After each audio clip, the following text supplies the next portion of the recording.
July 24th, 2020. This is the Wrestling Inc. podcast. SmackDown on Fox. I'm Glenn Rubenstein, joined by Matt Morgan. And Friday Night Raj, NWO Raj in effect. I decided to wear the NWO shirt. Go full on. Go full on tonight. There you go. And got a little bit of the bubbly, so let's do this. Punching his mic. Let me see the bubbly again. Now, here's the... Oh, yeah. There we go. Are you normally a wine drinker? I am. I just can't drink beer that much anymore, and hard alcohol.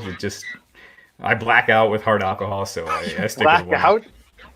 Yeah. I mean, with shots, yeah. At least you know that. Could you know that about yourself, at least? Yeah. I had a Modelo tonight instead of Corona, and I feel like I just drank a heavy, like, Boston Lager or something by comparison. It was so much heavier. Yeah, What's that's a my thing Modelo? with beer is it just feels so heavy. Yeah, What's a Modelo, it's a Mexican beer, but it's a little more full body. Now, granted, I like the Corona Light. I like a nice light beer because that way if you drink 2 or 3 of them, you don't feel heavy, you don't feel groggy. But Modelo, this wasn't a light beer, so I'm just like, whoa, this was something else. I'm a lightweight, though. I mean, we've talked about it on this podcast, like 1 or 2 beers, and I'm just, like, flying. I never drink. I don't, which is weird because not weird, but I'm an opioid addict, right? Recovered and whatnot. You'd think, but I don't know. It was never my deal, and I don't like the taste of it. I can't stand it. Oh, there he is. Matt, we lost you for a second. Oh, boy. Can you guys hear me? Yeah, now we Here hear we go. So my dad used to drink a beer with every meal. And I remember trying this. I was like, how did in my head, how did my dad do this? It tastes like crap. No. To like have a beer in like your meal. I know everybody does that. I'm just telling you my own perspective. I can't. I get it, man. I mean, that's why I think I like the lighter beers because it goes down smoother. It's not as acidic tasting. I mean, really, my dream beer is like a beer soda.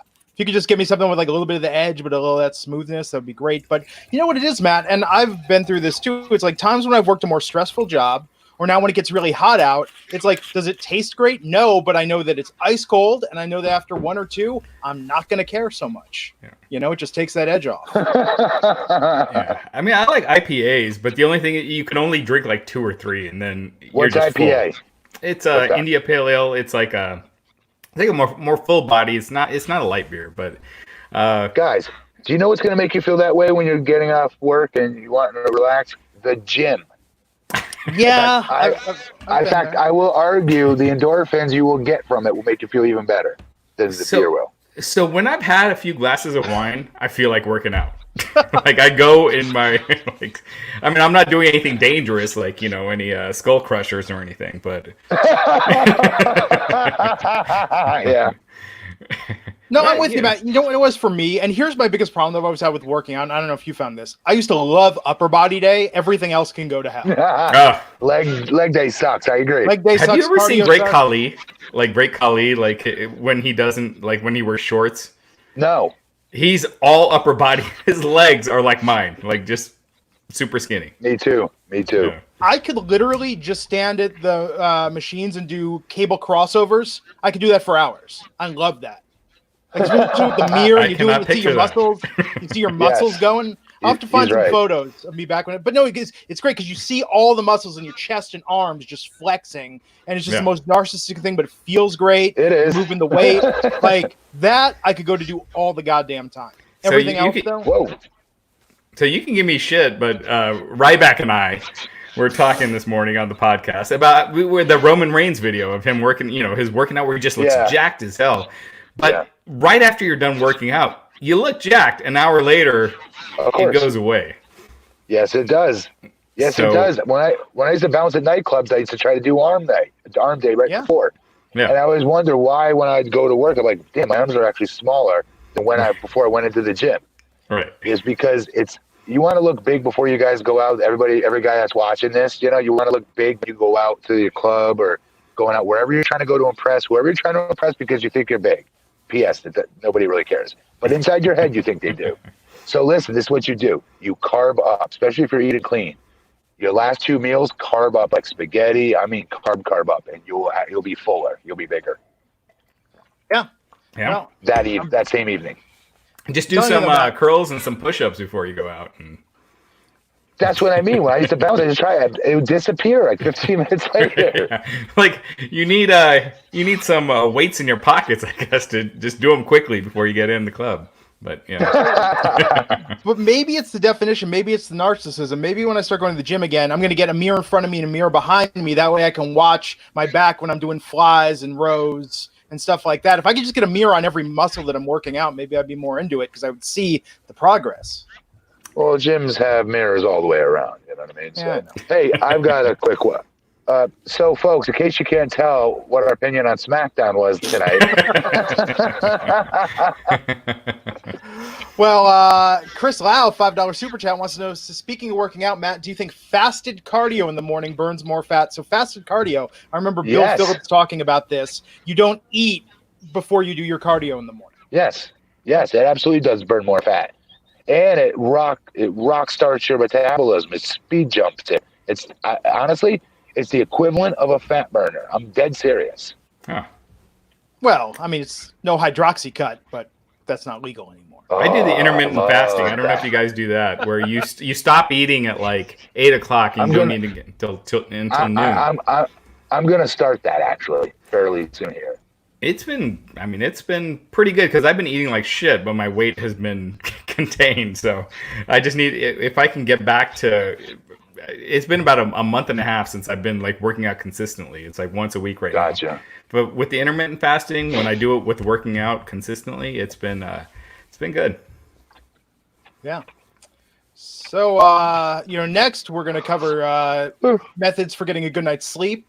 We'll talk soon about how to boost your productivity in the afternoon. Alternatives to that afternoon cup of coffee and more here on the Wrestling Inc. podcast, where we talk about everything except professional wrestling. At least this episode of SmackDown. Oh man, there was some okay stuff tonight, right? I mean, it wasn't an entire shit show. Yes, no, it was not. I like the bar fight. I thought that was really good. I thought that was the most hard-hitting cinematic match they've had yet. Really? Yeah. Then what? Well, to be fair, I like that they're doing more of these cinematic matches. Absolutely love it. I hated the swamp fight, but I thought this was okay. I give the swamp fight a pass because at least it was something different, and it's still better than Bray versus Strowman in a ring. I'm sorry, that's not going to be a good match. But they had that one where Red Sweater Bray wrestled Strowman, and until they did the shit at the end with the mask and everything, I thought it's pretty hard hitting. Like, they can do a match. I think the problem with Bray, do you remember last year at SummerSlam? I can't believe it was only a year ago. It feels like 5 years ago when he wrestled Finn Balor. The Fiend wrestled Finn Balor, and he was just fucking awesome. Like, it just felt like we had a new superstar, like the next Undertaker. And then now they've just watered it down so much with the sweaters and the Firefly Funhouse, and it's just gotten it's just taken away all the effectiveness of that. Yeah, I do. Yeah. Well, you can only be new once, right? But it's not just that. If they had just kept that up instead of all the ridiculousness that they started doing after, like the swamp fight. Just keep him as this badass that comes out with this crazy music and the lights don't go down. And, I think that would have been way more effective than what they've been doing. Yeah, I could see it. I got to answer this. I was watching the South Park episode of Casa Bonita because SmackDown was lame. Yes, Casa Bonita is a real restaurant. I've been there many times. The food sucks, but it's really cool inside. If you got kids, they have cliff divers and a dancing bear. So if you live in Colorado, you gotta go. What's cliff divers? So they have a cliff and a pool. So they have people diving at a restaurant. Off. Yeah. Oh, okay. I mean, it's like a entertainment. Yeah, it's like a high-tech Chuck E. Cheese in a lot of ways, but the food is just disgusting. So let me get this straight. After your day at the country club playing golf, right? Yes. With your Kangol hat on, your cigar, you go back and have a little brewski with the boys, I'm sure. Yes. And then let me think. You probably go and get a spitz, I'm sure, after that, right, Glenn? And then the massage, and yes. Hang on, it gets better. And then he goes to eat at a restaurant where we go to McDonald's, Glenn. He goes and he's going to go eat, and he's going to where they give him entertainment while he eats. Entertain me, divers. Entertain me. And then Dad, insult to injury, he sends the family home, goes to Dave and Buster's by himself. Yes. To then play all the games. Yeah, skee ball. I don't want my kids taking my turn.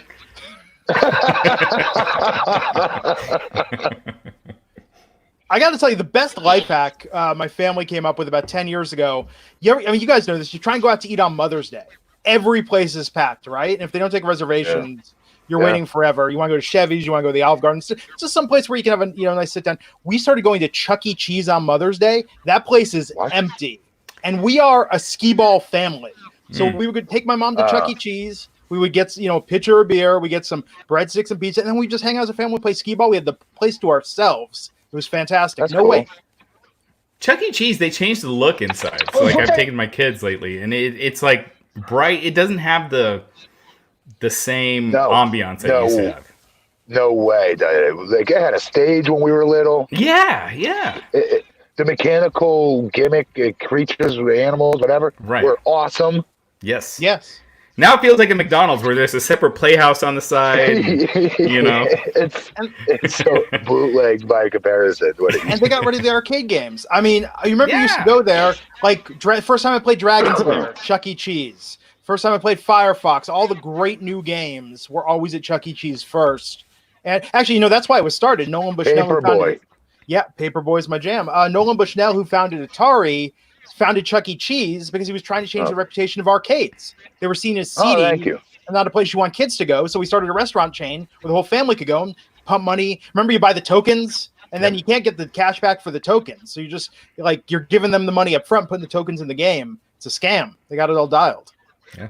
Showbiz Pizza, people are bringing up Pistol Pete's if you lived in New Mexico, Oregon Grinder when I lived in Oregon.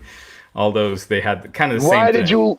Why did you live in those states? What brought you to Oregon? I've lived everywhere. Why? My dad just moved around a lot. Like, I was born in Kentucky. We moved to Pennsylvania, then to Oregon, and then to New Mexico, then Virginia. Actually, West Virginia in the middle there. And, then Colorado, California, back to Colorado. I cannot imagine Raj living in these states for some reason. I know. I was born in Kentucky. You had it worse than me. My dad is a rabbi. That was like being in the military because he would change congregations and we would move. But we did Michigan twice and California twice. And I felt like that was a lot. Yeah. Just in the bouncing back and forth. So what is it? We got some super chats here. We have a show. We do. Do we? It's Friday night. Cover it. I mean, really, Bob the Builder. Let's get to the show after this. CA $2 says Matt Muhammad Hassan gave you a shout out. I heard it. I heard it on Chris Van Vliet. I heard it. Thank you very much. At the end of his interview, Muhammad Hassan, man, he was a great talent. Absolutely. He's doing awesome in real life. He's a principal of a junior high school. He's doing great. Yeah. Leon Duncan says tonight was the first WWE show he enjoyed from start to finish, start to end. Good. Yeah, you know what? It wasn't a bad show by any means. I mean, there was stuff that made no sense. Like Rand Metalik getting a title shot when he's never won a singles match on SmackDown. Yes, I agree with that part. But like versus Raw, come on, this is a night and day show, I think. Yeah. And part of it's short. I was thinking about this the other day. You ever notice a lot of bad movies are 90 minutes long? And I think the reason why is in 90 minutes, even a terrible movie goes by quick. It's when something is 2.5 hours and it sucks. That's when you're just like, this is terrible. I'm turning it off and never watching it again. I'm not watching a movie if it sucks. Like after about an hour, if it doesn't get good, I'm not watching it. If there's 30 minutes left in the movie, you're just like, screw this. I'm turning it off. I say it would have lost my attention earlier on. Yeah, there's so many movies I've seen like 20 minutes of. And it's like, interesting. Fuck it, you're out of here. Yes. Yes. If it doesn't catch me within that time frame, same way. Yeah. I've only walked out in a theater. I've only walked out of like one movie, and that was Coyote Ugly because the original Kings of Comedy was playing next door. And I was like, you know what? I'd rather spend 2 hours watching that. And not to blow your mind, but me and my wife walked out of Lord of the Rings, the first one. You know, that was a really boring film. Same with the first Harry Potter. Very long, too. It was boring as hell. I couldn't do it. I'm with you. Leon, our superstar, $4.99, European currency, saying swamp fight or bar fight, which should have closed Extreme Rules? Oh, God. The bar fight was so much better. Bar fight, yeah. It did have the bar fight. You have a bunch of. It was like a bunch of wrestling writers playing Stanley Kubrick. You're no Stanley Kubrick, you know. Yeah, the bar looked too clean. It looked like one of those chain pubs at the outlet mall. That was my issue. It's not what I think of when I think of a bar fight. Justin Lopez, $5. But that was a real bar. But it's saying it was like a corporate, like cookie cutter bar, Raj. It wasn't like a real Irish pub. Do you think there's ever been like a real fight anywhere near that magnitude in that bar? Like maybe somebody punched somebody and a bouncer dragged them out. I'm just saying. Fights near that magnitude are broken up in 10 seconds. Yes, no one's ever smashed anyone with a cue ball in that bar. I'm just saying. Justin Lopez, $5 saying, I eliminated SmackDown from my viewing schedule because there's so much bad TV we could take during the week. But I popped when I saw Big E. That's right, Big E getting a singles run tonight. It was announced. It was announced, yeah. Yes. Knowing WWE, he'll get beaten his first match, but we'll see. Leon Zaduncan's saying the stuff with the mask was the best part of it. I'm assuming he's meeting the swamp fight. And lastly, Bob the Builder CA. I think what would help the product would be to make the title shots mean something instead of just handing it for no reason. It boggles my mind. Well, it is filler. Yeah, I have no problem doing filler, but at least from a storyline, have him get a couple wins first. Have these guys get a couple wins before they're put in this match. It makes no sense otherwise, from a storyline perspective. And we'll talk about this. Oh, sorry. We'll talk about this later in the show. Matthew Pierce with $4.99 saying, why is Adam Cole and Pat McAfee confrontation? What was that? Sorry if we've covered it. We'll cover that later in the show. You got that in the news, right? Yeah. Cool. Matt, did you see that? The Adam Cole, Pat McAfee stuff? Yeah, I did. I don't think that's real. No, Adam Cole would never. He's such a pro. He would never break equipment. Yeah. Okay, then. You got a chat, Raj? You got something else? You got something you want to show? The show. All right, let's see. Sorry. Dave already claiming AEW demo was better than SmackDown. Dave Shearer? Who are you talking about here? Your boy, Dave Meltzer. I'm just kidding. I'm kidding. Your favorite. I mean, AEW did win 18-34 females last week, and granted, it's not the major demo or anything like that, but the fact that AEW beat Raw and SmackDown in a demo for the first time ever, it's a big deal. I mean, that's how this stuff starts a lot of times. Is like you win one demo one week, and then you start winning another one. WWE needs to get their shit together because the programming they're putting on is not working. And AEW this week showed that if you put on a hot show, you can still get ratings in this COVID era. Crazy thing is, the 18-34 demo, you see those anti-vaping ads and anti-smoking ads all the time over WWE programming, not over AEW. There's no teenagers watching WWE. A lot of those are house ads, right? Like a lot of them are free, but still. Right. Should be paying money. AEW is probably selling more ads. So let's talk about the show tonight. Sasha Banks and Bayley opening up the show tonight, talking about how great they are, confronted by Nikki Cross and Alexa Bliss. This leads to a stipulation match. If Alexa beats Nikki, her best friend, or Nikki beats Alexa, the next they'll get a shot at Bayley's SmackDown title. And during this match in the middle, they teamed up and went after Sasha and Bayley a little bit. But this was a pretty straightforward match between two friends. And Nikki Cross won to become the new number one contender, going to get that title opportunity. Again, her rematch next week on SmackDown. You can see this going in this direction, obviously, right? Yeah. Like, I can't believe I'm saying that. I never thought Nikki Cross would get to this point, if I'm being honest.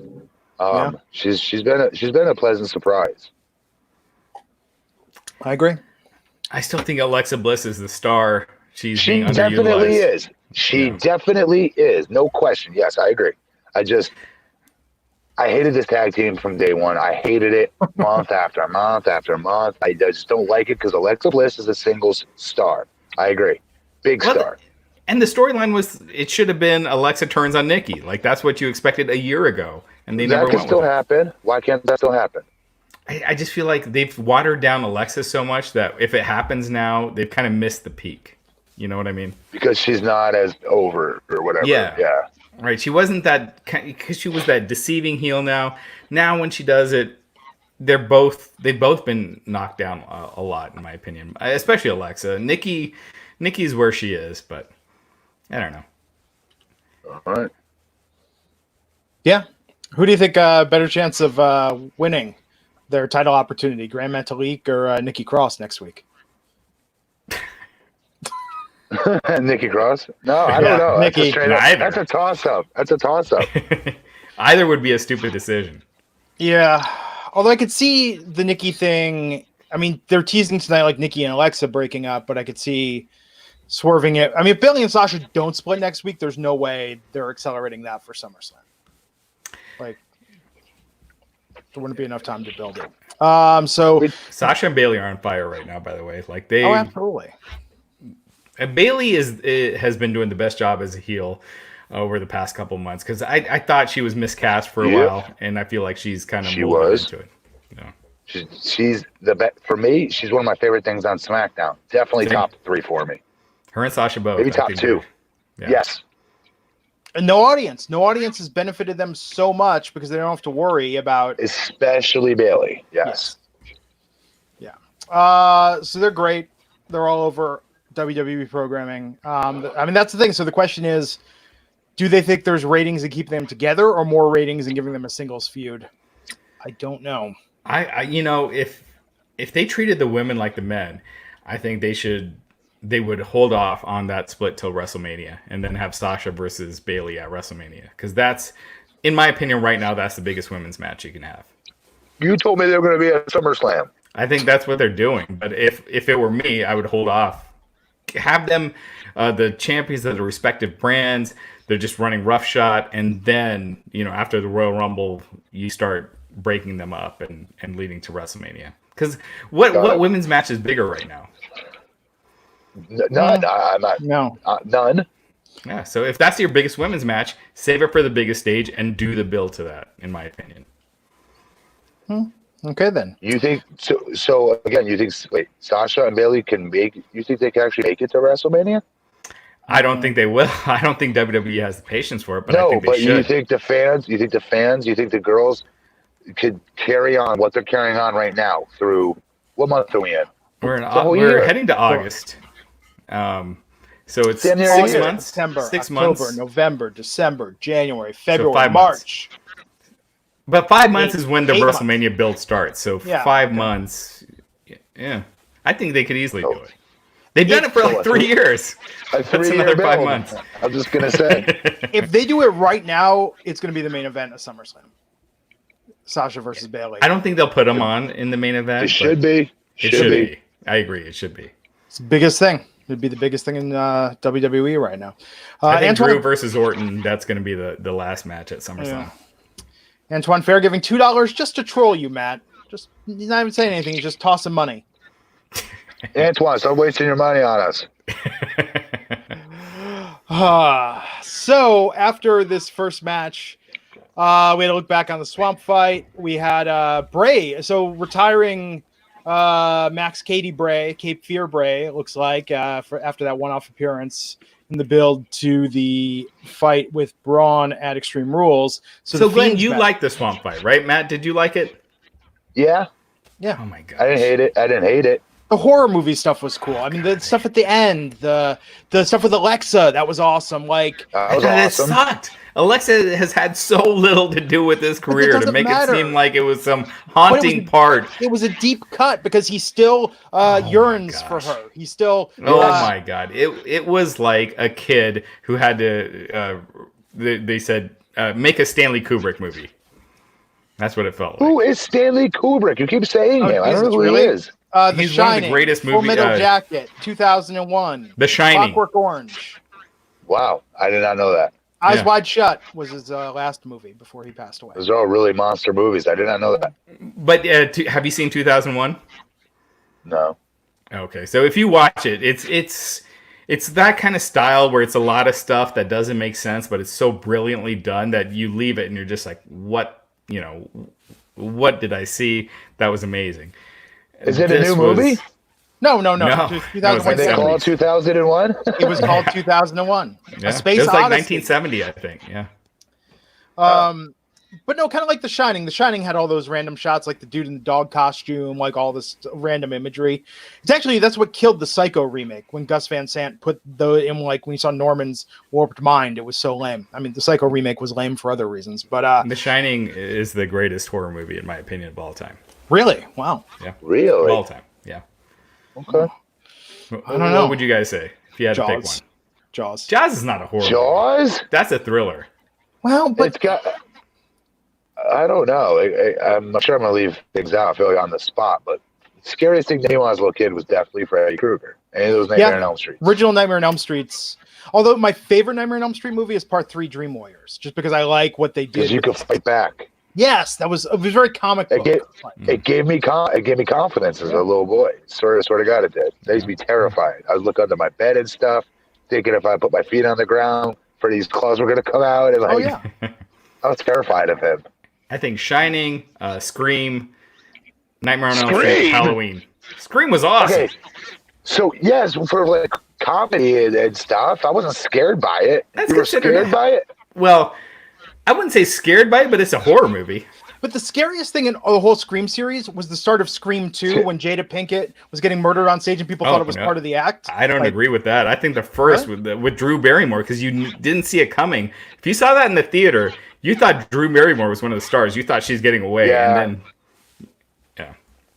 Dude, Texas Chainsaw Massacre was the first one. Oh, I just don't even mess with that shit, man. That's too feels too real. Like I don't want to be that kind of scared. The sickest one. Have you guys seen Wolf Creek?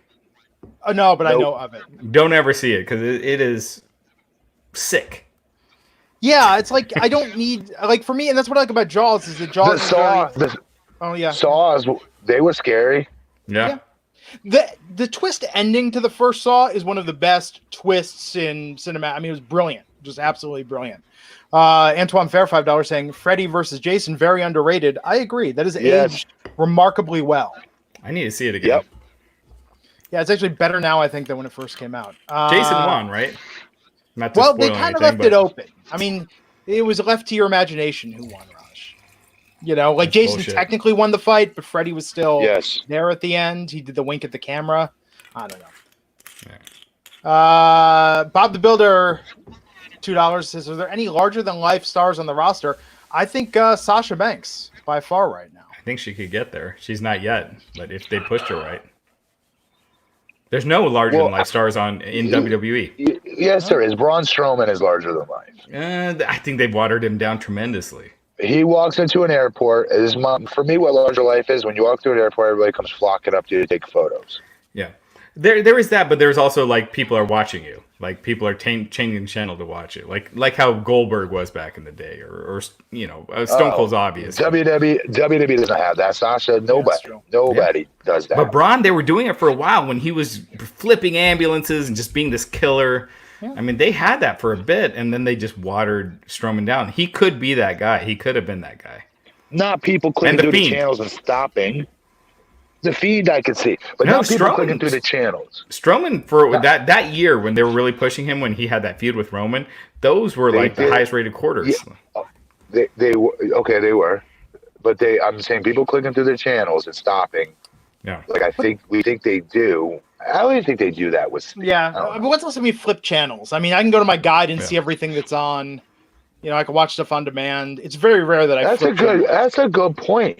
That's changed. A really good point.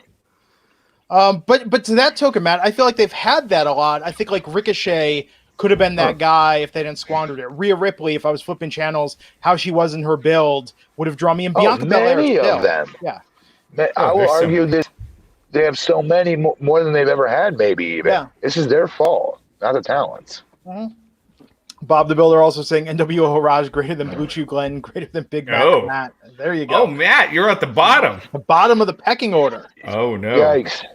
Yikes! Great, good story, Bob. Can you do me a favor? Can you pay Super Chat to go on to the next damn match already? Bob the Builder also saying, I swear Glenn has a movie reference for everything. Yes, I have a beautiful mind. And see what I did there. So we got Matt Riddle versus Tony Nese. Matt Riddle getting a pretty easy win. This was good. I love Tony Nese. I wish they took him more seriously, but this was good. Riddle getting a quick win, yeah. I mean, it's everything it should have been. And then Baron Corbin. They beat Riddle too quick with AJ Styles. He shouldn't have lost already. 3 weeks in. I agree. Corbin coming out taunting Riddle, so they're building them up for SummerSlam. This was interesting today with Miz TV, Miz and Morrison talking about the Naomi deserves better hashtag. Once again, the WWE trying to capitalize on their own misstep and fan outcry tonight. We were in the comment section for that, I think, right? We've been hyping Naomi forever on this podcast, certainly recently, but I mean, isn't this weird, Matt? I mean, how would you feel if like you were a trending hashtag where it was like WWE treats Matt Morgan like shit? And they're like, hey, we're gonna make this into a story, and you're like, great, does it end with me getting the championship or more TV time? They're like, no, but for a couple of weeks we're gonna at least acknowledge it and then just go back to doing what we've been doing to you, you know? They won't say that last part to her. They'll say everything else. Well, it depends. It depends on the talent too. If there was hashtag give Tony Nese a chance, I don't think he'd be getting pushed next week. But Naomi, Naomi's been there for a long time. She's super athletic. She's got charisma. She's a whole enchilada. I think she's been that though. Yes. For quite a few years. So I don't know what the hell they're waiting on. Exactly. Why is she so underutilized? It just makes no sense. I don't know if it's just they haven't found a right storyline or whatever, but she is her and Lacey Evans, and Lacey Evans is a heel. Her Southern Belle character and Naomi, it just works perfect. Absolutely. I agree. Yes. They should push it further. I mean, I think Lacey tonight should have even gone further, like the idea that, she's been groomed to be the champion. Naomi's had her chance. She's, I think that if Lacey really healed it up with this, this could be like the best feud right now. Yes. In all of WWE. This could be the best women's feud on SmackDown for sure. Yeah. Could easily if they do it right. Yeah. They need like Lacey coming out of Vince's office. Like, they need to make Naomi just the ultimate underdog. She keeps getting all Lacey keeps getting all the privilege. Opportunities, and Naomi struggling and trying to get to that point, and Lacey's keeping her down. I mean, that's great storytelling if you do it right. Absolutely. Yeah, it could be. But that won't happen. Well, and it doesn't need to be for a title, but I think they could do this. If they do this well, they could just have it be to become the new number one contender. That Lacey's being groomed for that. She's in position. Naomi gets the win and gets that. And then if that takes off, ride that to a championship. So I'm optimistic, man, but it feels not insulting for them to acknowledge this. I don't know. It's like the give divas a chance thing. It's like, you guys created this situation. Don't act like you're heroes for addressing it because the fans demanded it. Right. And being behind the curve. Yeah. Because UFC, they had Ronda Rousey main eventing shows for years before WWE, Anyway. Yes. Louis 13 says The Exorcist. Oh. I just saw it too. If I'd seen that as a kid, that would have freaked me out. Unpaved wanting to know if we've seen a lot of Exorcist stands in the crowd tonight. Matt, you've seen The Exorcist, right? I have. Did you see it? How old were you when you saw it? I have no idea. See, I knew all the parts because I'd seen it parodied so many times, so it just wasn't scary to me by the time I saw it. Steve Marcucci, 299. Braun or the Fiend? Who needs to win more right now? The Fiend. The Fiend. The Fiend's money. Yeah. Braun has been watered down. We've seen Braun. We've seen what they've done with him as a babyface. They need to turn Braun into a monster again. He's been a pussy. The Fiend needs to get wins again. Yes. He's been damaged. Yeah.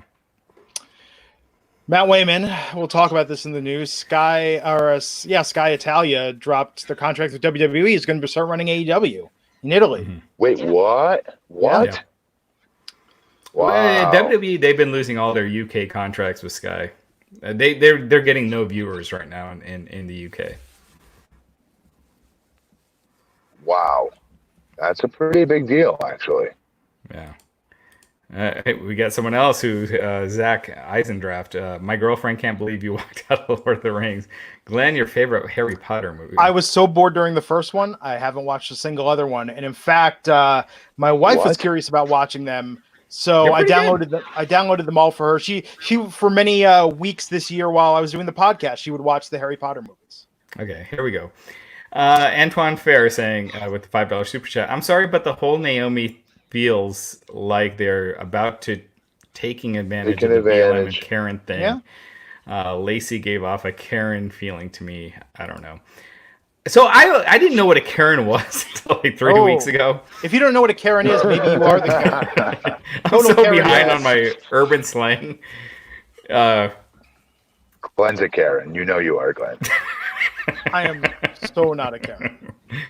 I am polite to a fault with everyone, and in fact, it's terrible because I'm joking. Yeah, you could come up and like pour a beer on me, and I would probably very nicely, ask you to offer another. Yeah. Can I buy you another? You lost your beer. That makes me sad. Don't say that. No, it's not that bad. But no, I think the Karen thing. But no, to his point though, I do feel like it is co-opting that a little bit with Naomi. I mean, we talked about this before about maybe are they going to put a title on Bobby, given that now is a good time. The optics would be good for WWE. And yes, it's there. But with Naomi, look, if it's a good storyline, and it's not for me to say whether it's exploitive of the current situation, but I will say that a good storyline that is inspired by current events can be transformative art, but if done poorly, then that's when it's cheap and exploitative. Yeah. Yeah. You hit it on the head, actually. Yes. I am Era saying Gremlins was the scariest movie. I don't know about that. Ron Pisiron from Adelaide saying, good afternoon. What are your thoughts about a fan interactive pay-per-view once a year in the WWE, similar to Taboo Tuesday? Take care.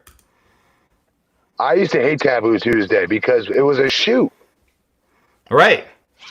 That was scary as hell to be booked on those shows and not know what you're going to be doing. And granted, yes, I could call matches on the fly, but still, you know what I mean? You want some preparedness at least. Well, you would see they were trying to manipulate the voting. They're like, should Steve Austin face, the Hurricane or the Rock, or like there was always like a couple where no one's voting for it, but then they would sometimes. That first one was a shoot. Yeah, no, they were, for sure. And I think Jericho, I can't remember. I think it was Jericho that said that there was one where he was not expected to win the fan voting. They had manipulated it to be someone else, and then it ended up being Jericho. And yeah. Whoever asked, I like the idea. The Gremlins question wants to make it clear that it was scary when we were kids. It was a little frightening when I was a child. I mean, there's parts. Yeah, if I was home alone watching it in the dark. I'm a little boy trying to run to the bathroom and get back. I could see that. Dude, Hulk Hogan was in Gremlins 2. You remember that? But in Gremlins 1, remember Gremlins, a movie that was marketed for kids, Phoebe Cates with the Christmas story of why she doesn't celebrate Christmas and her dad dressing up as Santa and breaking his neck in the chimney. Like, that is some dark shit to put in a kid's film. And I remember as a kid thinking, like, this is really taking me out of the moment here, thinking about a parent dying. Yeah. It's funny that they made fun of it in Gremlins 2. Hulk Hogan in the theater in Gremlins 2 was I'll always remember that. Is that on the video cassette version, or was that just the theatrical version? No, I think it's both. I think that's just the whole movie. I thought they were on the videotape version. They made a version where the Gremlins eat the video. I think it's on the DVD though. I think they intended it. Bob the Builder, Canadian $5, saying October 2nd, 2002. He remembers it like it was yesterday. He attended an OVW show, and Matt was the main event. I thought Jindrak and Matt Morgan were destined for big things. And Matt has done big things. He's Bob the Builder. How many? Can I ask you a question? How much more are you going to bury me tonight here, Bob the Builder? Good Lord. Let me pay $2 in super chat to bury you, Bob. He's only the second wrestling mayor in the country right now. That is bigger and better things. Jesus. Good Lord. Matt Morgan, you are so lucky that Sasha Banks's cameo. Do not read his response to this and say, well, what did it say was? No.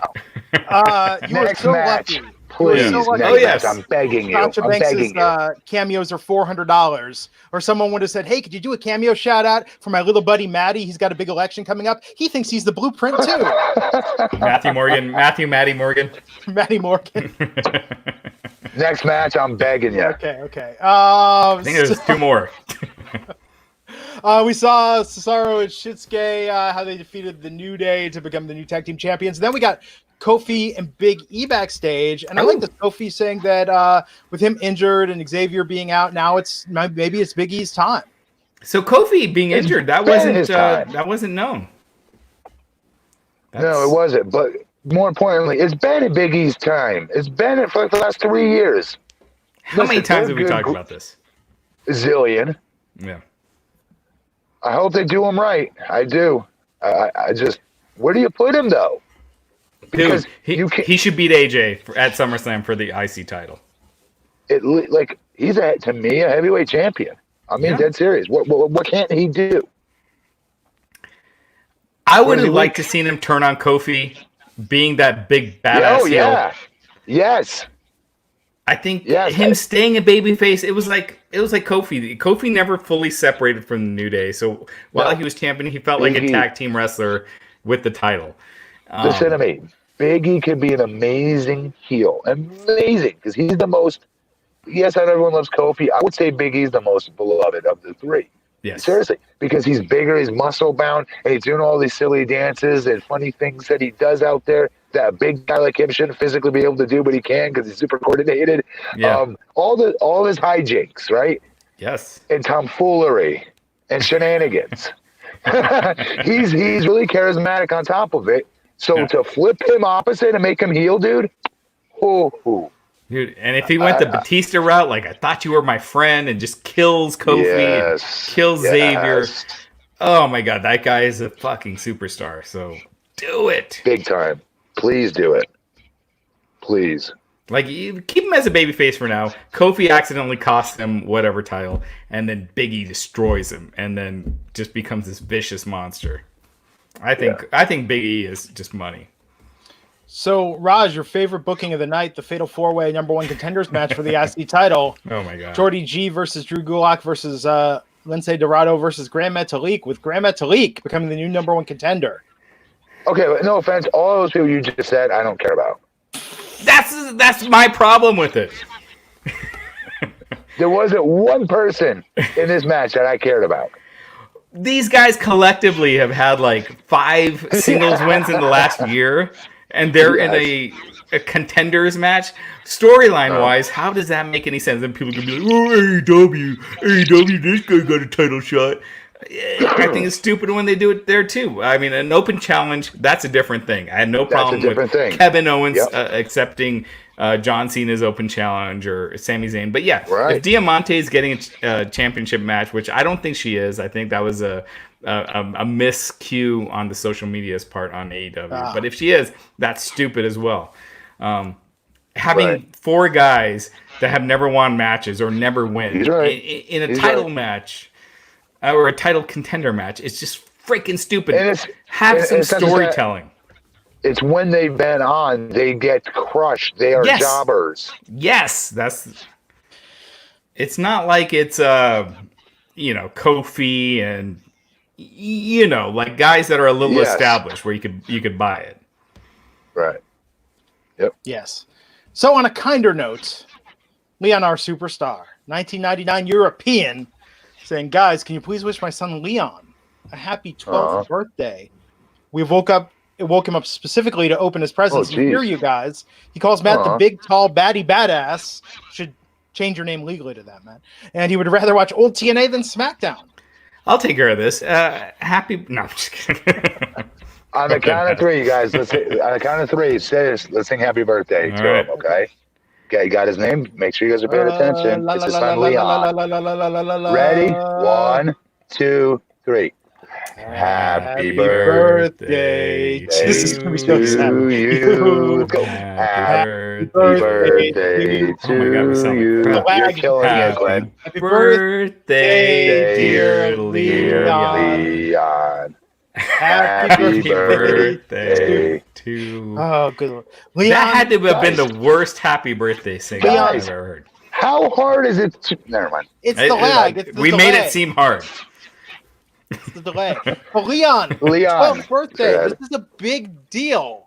Huge deal. 12th birthday, your last year before you're a teenager. Enjoy this. Childhood is fleeting. Grip to it. Cling on to it. Hold it. Get it in your grips and enjoy it. Savor every moment. Because from 13, you're in for a turbulent ride. But 12 is an awesome age. And you got some pretty cool parents, especially your dad, waking you up this late to do this and have us do this for you and give you those gifts. Give him a big hug. Happy birthday, Leon. Happy birthday. Happy birthday, pal. So Antoine Fair gave $5 to say this is for Matt using tomfoolery and shenanigans in the same sentence. Falderall and some falderall. So I've been using fuckery instead of tomfoolery, and that seems because to it's work much well. better. It's good. It's Hope much the 12-year-old still tuned in, Leon. You're learning some new words today. Oh boy! Happy birthday! That's a gift from us to you. Yeah, here's some fuckery for you. Justin Lopez, $4.99. I saw they had Gable. I refuse to call him Shorty G in that match. Good. Out of all those guys, they should have put him over. He and AJ would kill it. Okay. Yes. That would be a good match. Okay, I'll take that. At least Shorty G, I hate saying that name, but at least he's had some wins this year. Him and Drew Gulak one-on-one, and the winner gets the title. Fine. If you want Grand Metalik, at least give him some wins first. He hasn't won a match on SmackDown ever. That's a real stat. He's never won a singles match on SmackDown, and he's challenging for the Intercontinental title. For a story, and this is what I think is lacking in wrestling, and it's hurting wrestling, is the storyline sucks. And the fact that he's in an Intercontinental title match without ever winning a singles match ever until tonight, that's just kind of bullshittery. Bullshittery and fuckery. All together. It's going to be a good match, though. I think the match will surprise. The match will be great. AJ and Grand Metalik is going to be awesome, but at least build a path to get there. So we had the bar fight tonight, and let me tell you, it just popped in my head of why I was disappointed by this bar fight tonight. And I've got a solution for all WWE cinematic matches in the future. Remember the WWE 2K18 or 19 commercial with all the guys in the bar? Nope. You don't remember this? Like Sheamus was in there, like they, I think. With Stone Cold and Stone Cold, Rock and Schwarzenegger. They had not Rock. The Terminator. Oh no! I'm thinking of the one with Bret Hart and Stone Cold and Shawn Michaels. They're in a ballroom. No, that was in a party. Ballroom. No, I'm talking the bar one a couple years ago. It was the Welcome to Suplex City 2K. If they put the two, okay, let me just say this right now. If they put the team that makes the 2K commercials in charge of these cinematic matches, WWE would be in the top 20 TV ratings every week, at least for cable. But I want something cool, something stylized. This was too brightly lit and sterile. That bar looked too clean. I liked it. I liked it too. You're paying way too much attention to detail, Glenn. It's a bar fight. It's like if it was a swamp I've been fight. to many a well-lit bar. Have you ever been in like a bar with a bathroom that clean? Yes. Oh. When you get there right when they open. Of course he has. What kind of question is that? This is Raj. Yes, that's true. He only goes to Oh, they're right before I got here. He goes to country clubs. That's true. Most I like Fuck dive you guys. bars. I like bars where I'm afraid to touch anything in the bathroom, you know? Where I'm like lifting up the toilet seat cover with my foot and flushing the You have to toilet. squat the whole time. Ew. Oh no, dude, I do the serious stuff at home. I don't do that in a bar. You nuts? Yeah, see, I did the toilet paper lining. You flush the toilet with your foot too, right, Glenn? Absolutely. Yeah. Mm. Yep. Yeah, Matt, I do too. what's up? And that's why I'll never touch a toilet handle because everyone else is putting their foot on there. Yes. Like, yeah, you get messed with Even that. more reason, yeah. Yes. So we got some super chats to get to. Let's save those to talk about this bar fight, though. Yeah, man, this was really good. So they were there. Sheamus was hanging out. Jeff Sheamus walked in. looked jacked, and you forget how big these guys are, and then you see him in regular clothes, and him in that stereotypical Irishman outfit, but he looked just gigantic. He looked yoked. He did. And this, I like Jeff referencing that his brother had to delete his WWE career. I thought that was very clever. Jeff was there to recover his, threw the beer at Sheamus, and then they went at it, man. And there was a lot here. I mean, they were in the bathroom, a ladder came out. And they're like kegs. taking bumps on the concrete. Like, this is not like, there's no mat. I did not like that for Jeff, though. I'll be honest. I was worried my whole entire time I'm watching this. Exactly. That was concrete. Yeah. Hardy power bombing the bartender. Leonzo Duncan thinks that was a metaphor for his demons in defeating them. Oh. Like, the storytelling here was good. The action was good. Yeah, for me, I don't think Vince thought of that. Yeah, it was just the aesthetic. I thought it could have looked a little more stylized. But I liked it. Yeah, this would have been very good on Extreme Rules. I think. Yes, it would have. Pay-per-view. I get why they need the ratings. The ratings are collapsing right now, so I see why they're not getting the network subscription. So moving it to Extreme Rules. I mean, I'm moving it to SmackDown from Extreme Rules. Is it on purpose? Yeah, because it was originally supposed to be at Extreme Rules. So was the Big Show Randy Orton match, and that actually collapsed in the ratings. Well, nothing for nothing. I mean, that's smart thinking on their part to some degree, right? To try to help spike ratings, even though it didn't work for that first match you just said, Show and Orton. Yeah. No, I mean it's trying. It's kind of it's a combination of desperate, but also trying to fix it. Yeah, doing something, and I like cinematic matches. I think I'm okay saying this, actually. I'm yet to see a bad cinematic match. I hated. Oh, really? I hated the Swamp Fight. And I hated the Money in the Bank match. But Oh, okay. I did not like that either. Okay, there you go. There's the one. Is that cinematic? Was that cinematic, kind of? Yeah, remember they were fighting in the office, and there's Doink the Clown. Brother Love was in the bathroom for no reason. Ugh. All right, should we do this? Yes. Cue your music, Raj. I just don't have it ready to go. Okay, hold on. He's got to prep for this. Friday Night Raj, Jewel Slinger. Friday Night Raj, let's take a quick moment to honor tonight's bar fight. Hit play on your theme music, and I'll take the shot of Patron. Cheers. All right, here we go. All right, here we go. One. Are you playing it on YouTube? Because we're not going to be able to hear it. We're hearing us. Not you. Oh, no shit. I don't think I can do it. Why not? Hold on, let me try one more thing. Stop with the audio coming through. All right, how's this? No. How about No. How were you doing it before? How about this? I don't know. You know. Here we go. How's that? Can you hear that? Oh, going with that. Can you hear that? This was absolutely worth the wait. All right. Okay, get rid of the delay. Take us off the. All right. Carlos Lee, $10. I'm muting Raj till he figures this out. I got it. Okay. Says, I agree, Big E. Your audio is not coming through your microphone, Raj. Select that up. I agree, Big E will pull off a tremendous heel. However, I disagree on him turning on New Day. The formula has always been the star turning on his partners, but I feel like New Day is going to change the narrative. All right, there we go. Raj, if this was me, you'd be going boinkers. For the record. What the fuck, Len? You would be going boinkers on me if my mic and all this started happening. Oh my God. Are you kidding? Matt, your microphone's terrible. Excuse me. Right. I didn't see that question, though, to be honest. Put it back, Glenn. I'm sorry. Oh, sorry. I got to find it again. Big E.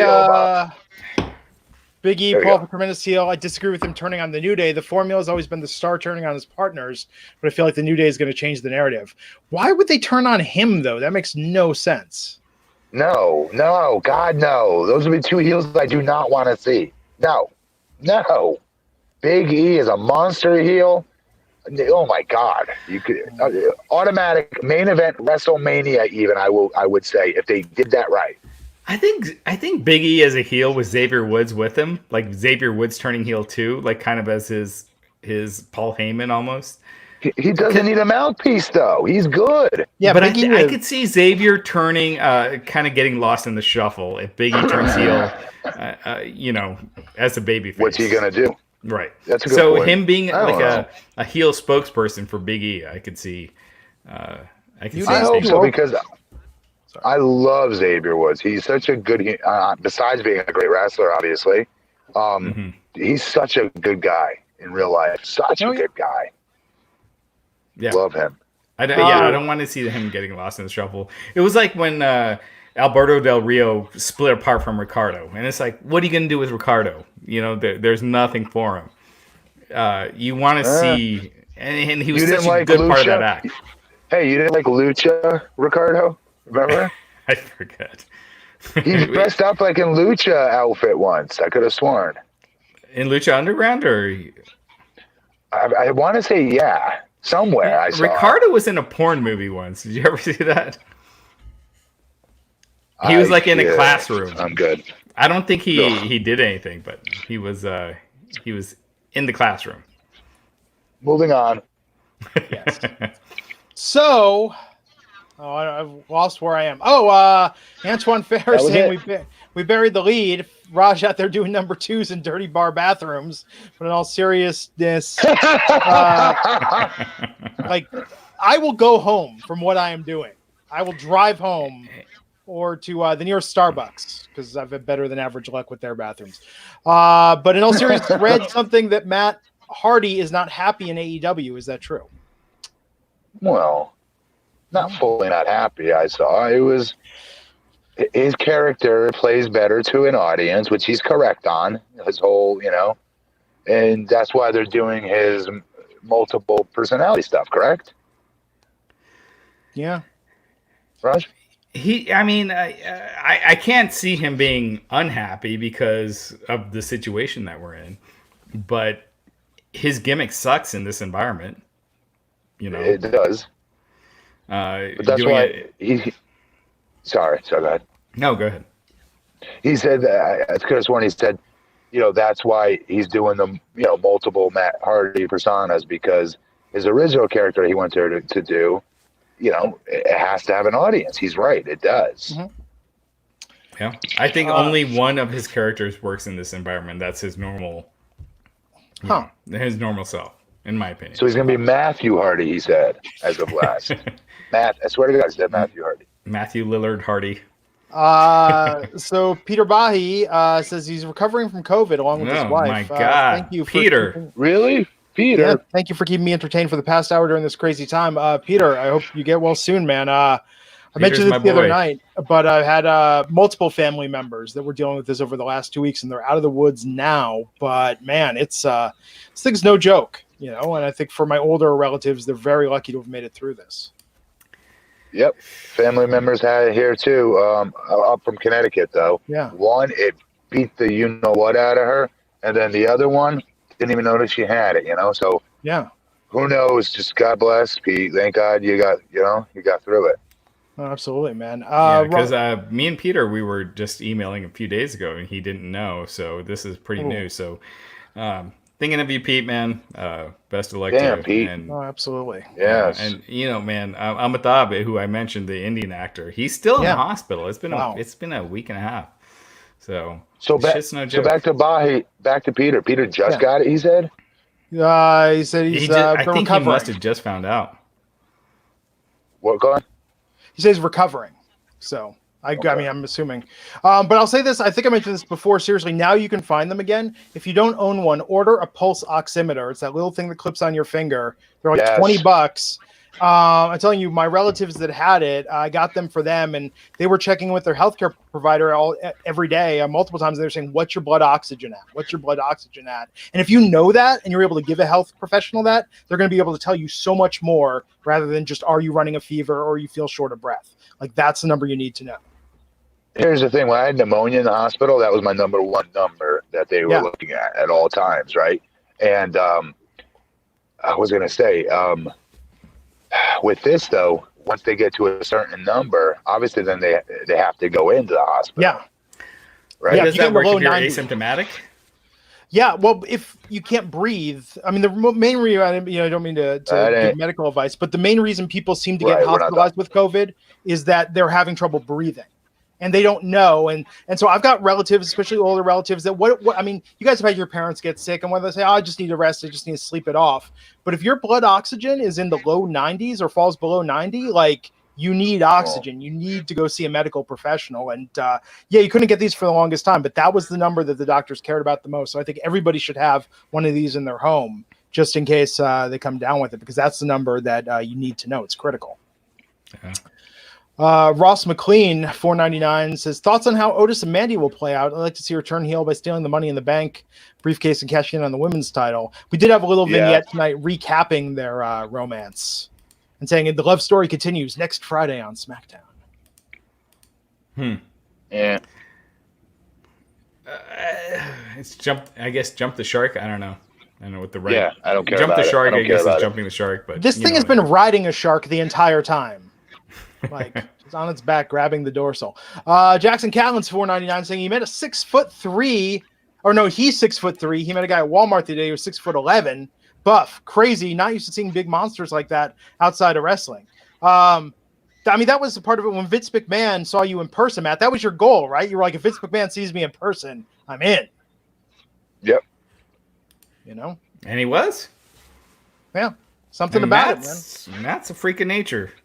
Now, not many people. I mean, seriously, not many people look like you. That's his DNA is in space. Your DNA is in space. Bob the Builder is not impressed. When humanity is wiped out, the DNA will come back and they will use it to repopulate the Earth with Matt Morgan's DNA. When you guys see 9-foot aliens running around this planet, it's my fault. Justin Lopez, $5. Ricardo teamed with Kalisto for a time in NXT under the mask. There you go. There you go. So this tonight was, I mean, Jeff Hardy obviously won the bar fight. Yeah. It was entertaining. I mean, you didn't miss anything if you missed it. It didn't kill me to watch it. I can't believe I'm saying that as part of my judging if this is a good show or not. But this is where we've been at. I would say for me, about a year and a half, 2 years. You know, with WWE programming, except for NXT and AEW, obviously. But for WWE, SmackDown usually and Raw, SmackDown's gotten better.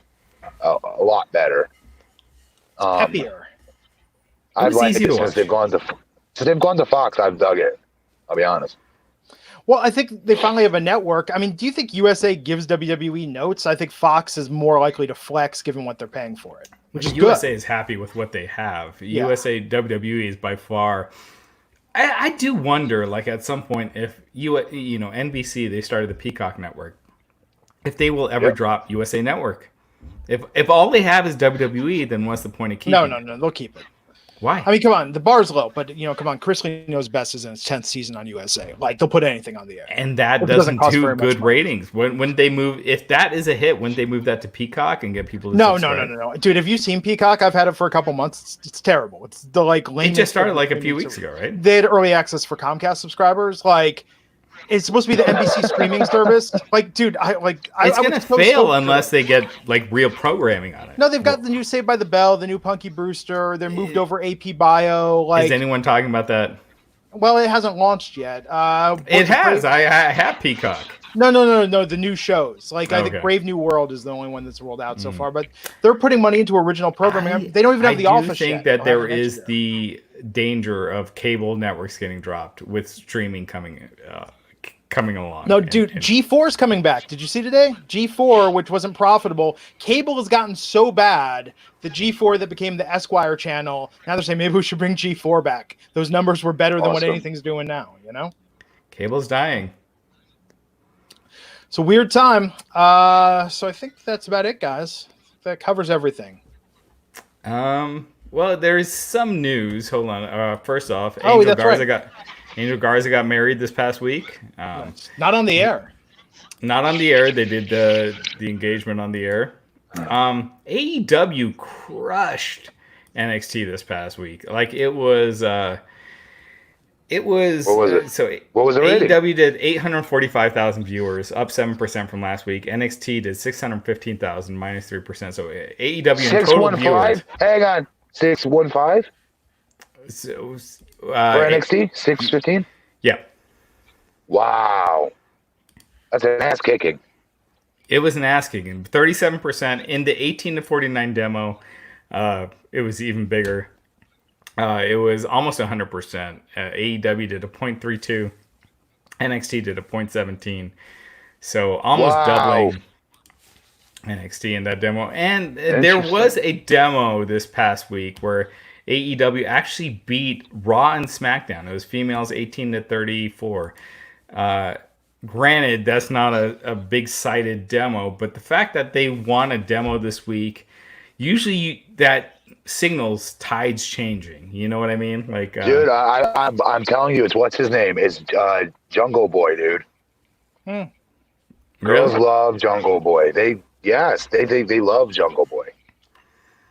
It was a hot show. The highest point was actually the Young Bucks and Butcher and the Blade match. The end of that. Huh.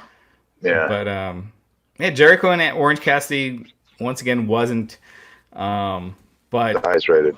yeah, I feel Jericho. He needs to move on. But AEW, Yes, man, they learn from their mistakes. When they do a low rating, they don't stick with that. They come back the next week.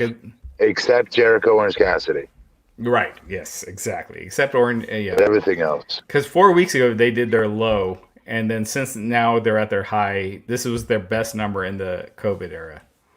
So, also WWE. The plans right now are for Randy Orton and Edge at WrestleMania 37 and an I Quit match.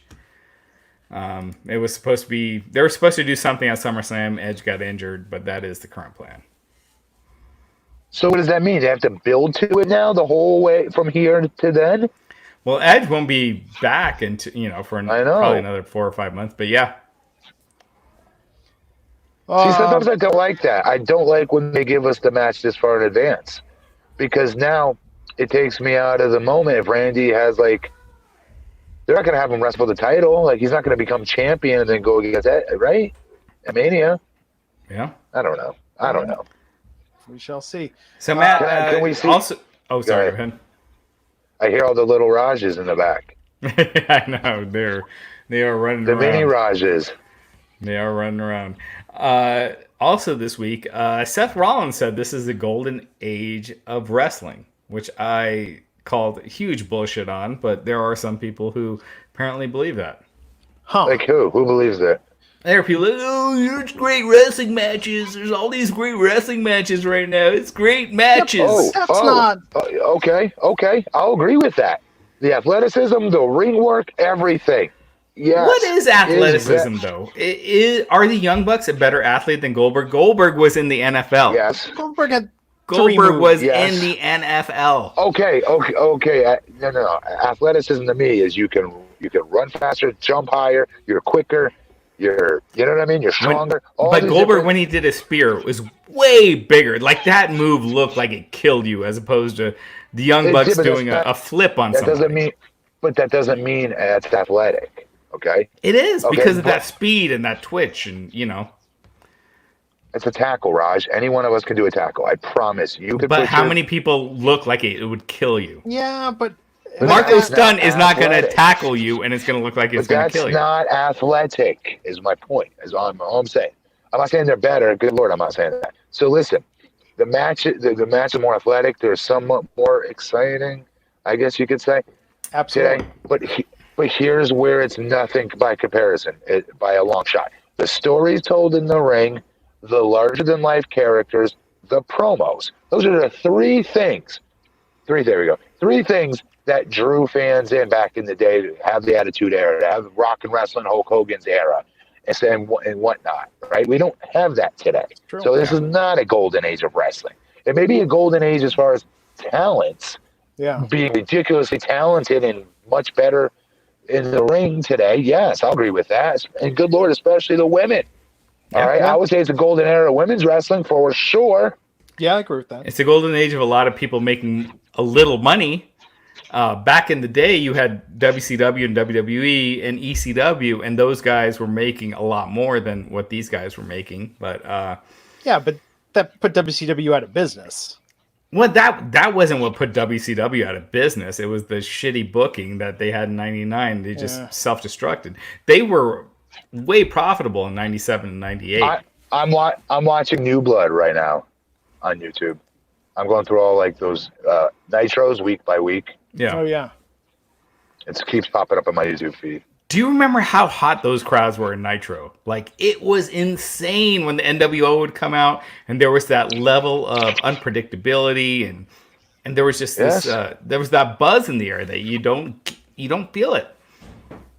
Absolutely. Anymore. like I could not wait a week to come back and watch it. Like I would be like, oh my god,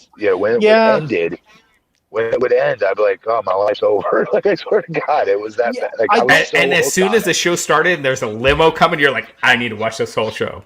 I don't know. Like it was amazing, and either people I think anyone that lived in that era wouldn't argue that level of excitement is missing today, and unpredictability and star power.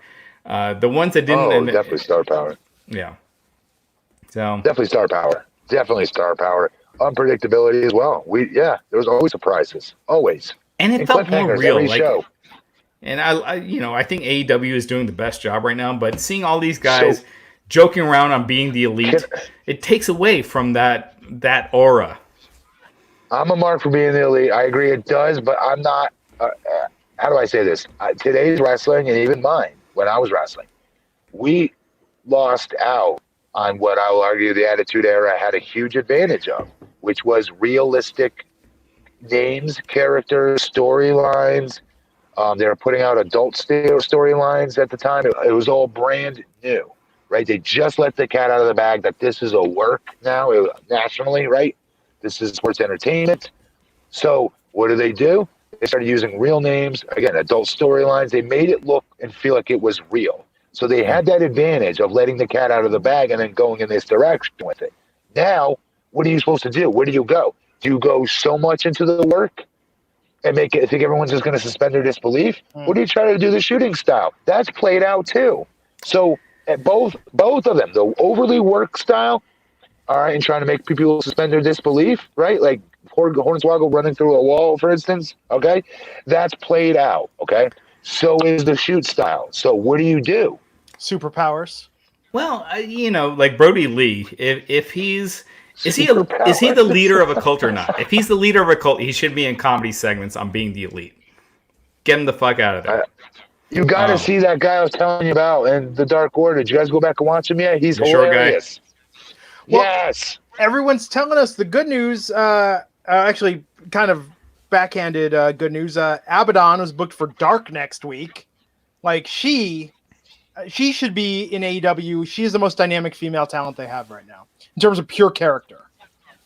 We're not overhyping her, right? I know we love her, but her and Britt Baker, I think, are the two best characters of the women in AEW right now. And with Abaddon, they should be doing more. She should be the female Darby Allin. Real quick, Nightmare Knee saying, "Hey fellas, just dropping some love your way, some drugs your way, some love your way. Happy Friday." Where was that Freudian slip? And Peter said he did get his test results. It was negative, but he feels the symptoms. However, my advice is to take this seriously. He didn't. Let me tell you, if other people in your house haven't, and you tested negative, false negatives are a thing. So quarantine. Treat it for real, but we hope you feel better, man. Having all the symptoms is just as bad as having it. Matt, let me ask you this.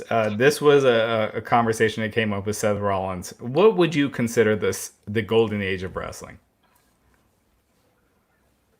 It's a tough call between the two eras I gave you earlier. Hogan's Rock and Wrestling, right? MTV Cyndi Lauper era. Yeah. That's what I was saying, 87, 89. Land of a Thousand Dances. That was the peak. Yeah. If you only knew what I'm going to do to you, you'll be coming out of here as fast as 2 feet could carry you. Anyway. You'd be running out of here. Running out of here as fast as your 2 feet could carry you. Embarrassing. Your destiny. All right, guys. Okay, we got to go. It's Friday night. Got to go. It's 11:30 on the East Coast. All right, Matt's out. Glenn, a couple more questions. Okay, well, Matt, you get some rest. You deserve it. Thank you guys. I got to get up early. Yeah, later, guys. All right, man. Okay. See you, brother. Okay. Seriously, though, if Sasha Banks' cameos weren't $400, I absolutely would get her to do a cameo for Matt, wishing him luck in his election. Jesus, yes.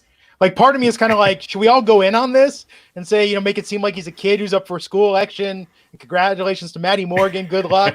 Oh, yeah, here, you want to be the blueprint when you grow up. I've got this whole thing scripted. It'd be fantastic. 400's too much, though, for a joke. We should do something.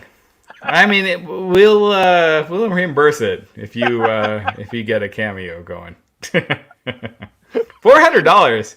That's a lot. That's a lot. But this is a news story. That's Raj, a lot. you could debut this on Wrestling Inc. Think of all the clicks. Sasha Banks wishes Matt Morgan. Yeah, you could write it off then. Be great. I think we're onto something. We got to write. What are your thoughts? Yeah. So what are your thoughts on Orton and Edge at WrestleMania 37? What do you think?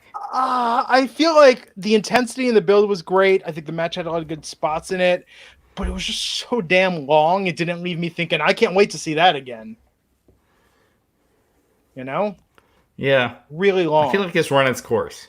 It's like run its course. I thought it was the best feud of the year earlier this year, along with MJF and Cody, and now I don't care anymore. It's like you watch the movie The Great Escape, and then you learn, wait, there was a second made-for-TV sequel to The Great Escape. You're like, I don't have the wherewithal. The Great Escape is a fantastic movie. It's like 3 hours long, though. I can't sit through that again. Right.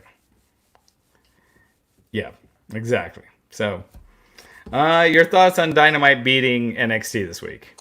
NXT, like, are they self-sabotaging? Do they have a George Costanza syndrome where they're afraid of success? Like, why?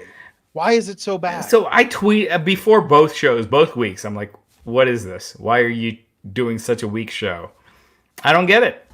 It does seem like they just threw in the towel. They're like, here, I'm putting some Vaseline on my ass. Take it, enjoy, and we'll see you next week. Yeah. I just got a text from a number I didn't recognize trying to tell me that someone I know switched their phone to Verizon. And my first thought was, oh, this is a spam call trying to sell me Verizon, a spam text. And I was like, oh, no, that's my brother with his new number. That's funny. So should we take some of these chats? What do you think? Do you need to run out here in a second? No, I'm good. I'm good. I told my wife to start making dinner, which okay. I'm going to grab another drink here, and I'll be right back. I'm going to riff and go ahead and the answer crowd. some of these. Yes. So Justin Lopez, $5 saying he'd rather have Edge work on some new blood and work some of the new blood on the roster. I really want to see him work AJ or Orton. I agree. That would be fantastic. I think he could give the rub to a new talent, have something unique. I think I talked about this when Edge came back, that him with Randy felt like, yes, there's history, but a little predictable. Not like being back for real. It makes it more of a special occasion if he's just coming back to work Randy in a feud. I apologize. I'm going back here, looking through some of the chats. Let's see what else we got. Why I have hiccups all of a sudden, folks. This is weird. Tony Matreeson saying Brody Lee and the Dork Order are less than the Oddities. Well, the Oddities had the Insane Clown Posse. And, they're insane. They're clowns, and there's a group of them, hence they're a posse. What else do we got here? Yes, Jorge or George Barrios. I have been told I look like the actor that played Foggy Nelson on Daredevil. In fact, when I was a younger man, looked remarkably like the actor Eldon Henson. And one time when I was at a Tenacious D show at the Troubadour in Hollywood, a man came up and recognized me, started calling me Eldon. And it turned out this guy had been his stunt double in the movie Idle Hands. He played the body when Eldon played the head when the character got decapitated in this horror comedy film. And he thought I was Eldon Henson. So however much I look like him now, believe me, when I was in my early 20s, all the more so. And I get that all the time. More so since Daredevil's come out, though. I think his career definitely had a bit of a lag between She's All That and the Daredevil. Am I a Glenn is a Juggalo? I'm Juggalo adjacent. I think in spirit, aren't we all Juggalos? Riddlebox is an amazing album. Love Riddlebox. Haven't really listened to ICP though. Not at least an album, probably in about 20 years. What do we got going? We're just talking. Steve Mercachili saying Edge versus Aleister Black would be awesome. I agree. That was who I was thinking of. That Edge would be fantastic. I was tweeting about this earlier. Let me know what you think. I think wrestling is the least popular at the worst it's ever been. AEW is doing fine this week, but I do think wrestling is at an all-time low.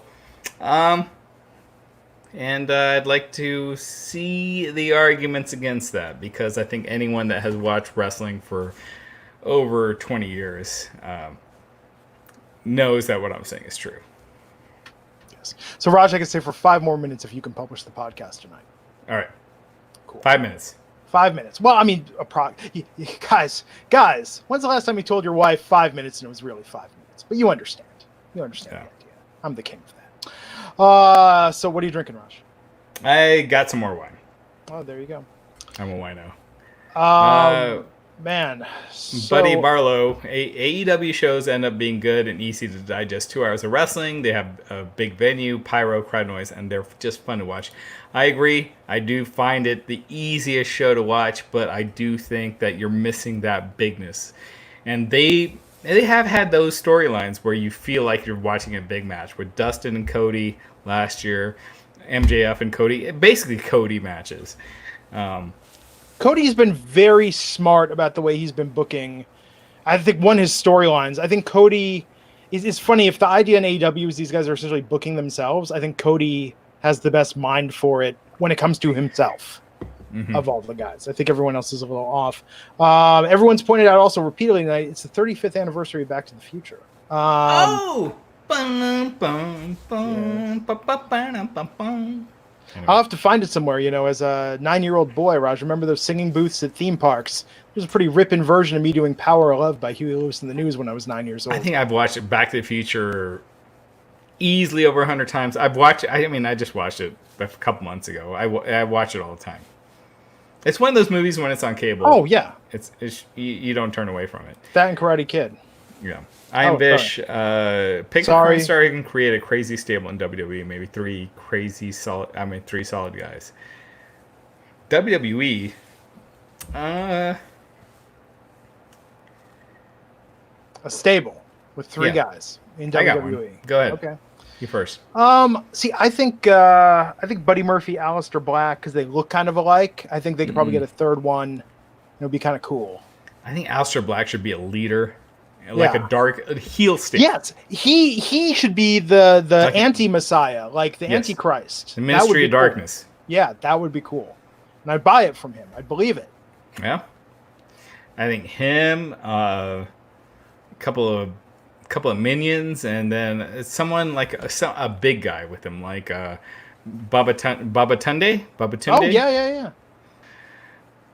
WWE sucks with baby faces. Like, what was the last cool babyface promo you've heard? Whereas you hear MVP cutting these promos, and they're great.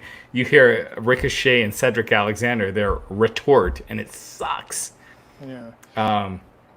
It's just WWE does not know how to book and to write for baby faces. I mean, I feel that Street Profits can work in either direction. They're just very likable. I think that's what it is. I think it's charisma, right? And the biggest problem with Ricochet is Ricochet has got like $1 million in-ring ability and $100 personality. Like, likable, solid guy. But it's just he needs a manager and a mouthpiece probably more than any other talent in the company. He just, and what I mean by that is not to say he comes across as like a bad person, but he's just not larger than life. He's not. He's kind of he's a nerd. Well, but that's kind of, though, maybe in wrestling that's not what we need. But remember, Steve Urkel carried 9 seasons of Family Matters, as Justin LaBar would remind. But the promo that they gave him and Cedric Alexander to cut, where they're like, Dumb and Dumber would have been relevant when you were, which was 2006. It sucked. You look at what if Stone Cold was given those lines, or anyone, I don't know who can make that line, those lines work. It just sucks. They don't know how to write for baby faces anymore. And don't write for baby faces. Let them sink or swim. But part of its conviction, though, John Cena, when he gives those patriotic promos, or like one of his feuds against AJ, is it what he's saying? I mean, could Ricochet go out there and deliver that material? Who knows? Give him a chance. Yeah, I think John Cena is an extraordinary talent. He was underrated in a weird way, even though he's a gigantic superstar. But he was the greatest promo of this century after The Rock and Stone Cold. By far. I don't know. But a Nation of Domination stable, I think if they just called it that, and it happened to be all African American talents, or then I think it would. I think whatever you're saying might be inferred, but they don't need to be as overt as the Nation was back in the 90s. I think if you do a Nation of Domination, either it's got to be a babyface stable, or if it's heel stable, you got to have some white guys in there. Is it like a House Party 2 thing where like one of the white guys thinks he's black? It's like you got to have Noah Hart in there. Dude, I'm thinking this House Party 2 edge, though. Remember Jamal in House Party 2? Played by Cameron from Young Black Teenagers? Coincidentally, Young Black Teenagers, a group where they were all white. But I think that's a spot for Shorty G. He could be like he could finally be the Grandmaster B of the WWE. So, Glenn, and to the people in the chat, we'll throw up some of these. What is the golden era of wrestling? In my opinion, 87 to 89 and 96 to 98. Not today, not even close. The golden era, I think, is Hogan. Well, but is golden or silver, like, which is one that came before, one that came after? I mean, I guess the silver would be silver would be Hogan, golden would be The Rock and Austin. Golden would be Rock and Austin? I mean, in terms of ratings, I don't know. Because Hogan and Andre on the main event did 33 million viewers. Yeah. Stone Cold and the Big Show, and not the Big Show, I'm sorry, Undertaker. They did the one main event where they were unopposed on Nitro. They did a Raw, and they did 10 million viewers. Okay, so flip it then. Golden would be Hogan. Rock and Austin. Yes, I agree. On that note, I have to go. My wife is now pointing out, she might be listening to this podcast, saying that I lied about how long I was going to be. And I need to go make my vegan sandwiches. So you could stay on, Raj, and talk to the chat room. All right, I'll take some. Drunk man on a Friday night with his ramblings and rantings. Yes. You're living the dream. I'll catch everyone back here Monday. Enjoy. All right. Let's see. What do you guys think? Let's see. Bad News Brown saying 85 to 93. That's a long period. I don't know about 93. I felt like 91, the wheels were falling apart. 96 to 98. I agree, but 87 to 89 was pretty ridiculous. Here we go. Thoughts on Cole and McAfee? It clearly is a work. Adam Cole would never be that unprofessional to storm off, throw a headset, push someone. So this has got to be something for NXT TakeOver 30. I think I don't know. I wouldn't think McAfee's going to wrestle, so maybe he's because Adam Cole has nothing right now, so maybe he's assembling a quartet against the Undisputed Era, but clearly it's a work, and clearly it's leading to something at TakeOver. Because, McAfee wouldn't randomly just start saying Shawn Michaels is better than you. It was very, very choreographed. But it was well done, and I actually would love to see more of that. Here we go. Aman Singh saying, Raj, I think the key word to describe WWE for the past several years is standardization of storylines, characters, promos, matches, pay-per-view sets, commentary, TV formats. Yes, I do think that is a big problem, that we are in this is the way the show has to be, and we can't do anything outside of it, and it is not working. So absolutely. I will do a couple more. Discuss your beef on Twitter with who? If you're talking about Vince Russo, we sorted it out. We're all good. I'm a Vince Russo fan. He is responsible for the hottest era in WWE. Him and Vince McMahon, they were a hot, as a group, they were hot. And I think there's a few more here. Sullivan Benoit. Don't ever bring your wife into a feud. I think that is the underlying thoughts of Sullivan Benoit. And when Goldberg won the title was the hottest night of wrestling I ever saw. And that is the thing I think is missing. You watch wrestling today, and I'm talking pre-COVID, and just how nuts people were going. If you go back and watch those Goldberg matches, people will rip Goldberg to shreds, Matt Riddle, whatever. You go back and watch how unglued those fans were and how nuts. And I saw Goldberg at the Denver Coliseum live, and just seeing it in the arena, it was just unlike anything I've ever seen before. It's a phenomenon. You don't see that anymore. And right now what you're seeing is mundane, good matches, which happen all the time. We see good matches left and right every week. We don't see those characters. We don't see those larger-than-life storylines. We don't see those superstars that are just gigantic. And that is what it's going to take to turn wrestling around. AEW, they did 845,000 viewers, which is awesome. But Impact was doing, at one point, 2 million. And granted, they didn't have as many paying customers at AEW. They couldn't get people to the arenas, but at some point, you need to create those larger-than-life superstars. I trust AEW right now more than WWE because WWE is so tied down in their formula. But they keep beating these guys down, Brian Cage and Lance Archer and whoever else, Brody Lee. You need to give them like 6-8 months of just wins and being, destructive powerhouses. And if you're not doing that, you're just kind of pissing it away. So, anyway, Goldberg winning the title was amazing. All right, we'll do a couple more questions and then call it a night. As a fan of 80s wrestling, would you at least consider the Ruthless Aggression era as a successful era, more successful 04 to 08? I would not, because ratings went down, everything went down.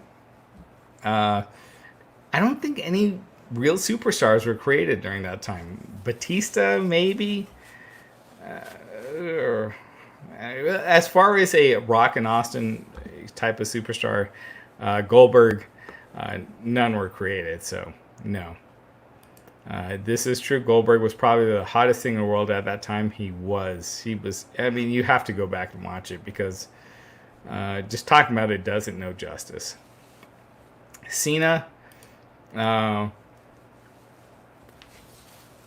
Cena's a complicated one because Cena is by far the biggest superstar of this century, but he is also the face of wrestling's declining popularity. But it wasn't his fault. But, with Rock and with Austin, with Hogan, everything went up. So you could be given credit for that.